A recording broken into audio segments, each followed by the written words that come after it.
Hello বন্ধুরা, কি খবর? আশা করছি আপনারা ভালো আছেন। তো বর্তমানে আমরা দেখতে পাচ্ছি যে আমি পাইপ গুছি বানাইছি।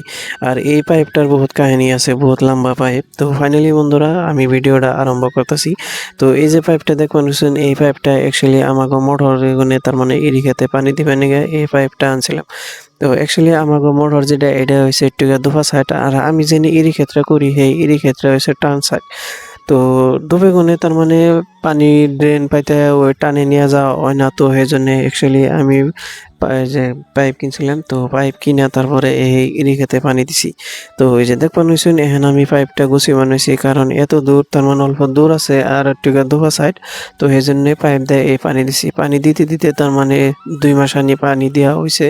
তো দেওয়ার পরে তার মানে খালি বৃষ্টি বৃষ্টি বৃষ্টি, তো সেই জন্য তার মানে পাইপটা অম্বে রইলো। তো এই 2 দিন আগে যেটা বৃষ্টি হয়ে গেছে গা অলরেডি, সেই বৃষ্টিতে তার মানে বহুতই পানি পাচ্ছে, তো এই জন্য আর খেতে পানি দেওয়ার কোনো দরকার নাই।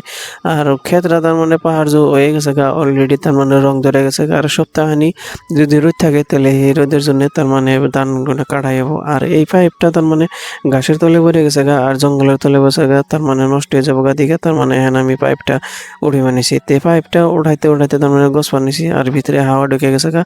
এই জন্য মানে অল্প অসুবিধা হয়ে গেছে হালকা। তে এই পাইপটা আমি যাই হোক থুবু কইরা তারপরে লম্বা করে বিছিয়ে তারপরে লাহে লাহে এই পাইপটা তার মানে গুছাইলাম আর কি। পাইপটা গুছাতে গুছাতে তার মানে অ্যাকচুয়ালি বহুত টাইম গেছে গা আর বহুতই কষ্ট হয়েছে। তারপরে রশি দিয়ে পাইপটা বাইন্ধা তারপরে এহেন তার মানে বাইতে একটু টানে উড়িয়ে থুয়ে রাখবো। তো বাই দ্য ওয়ে আজকের জন্য ব্লগ এটুকুই শেষ।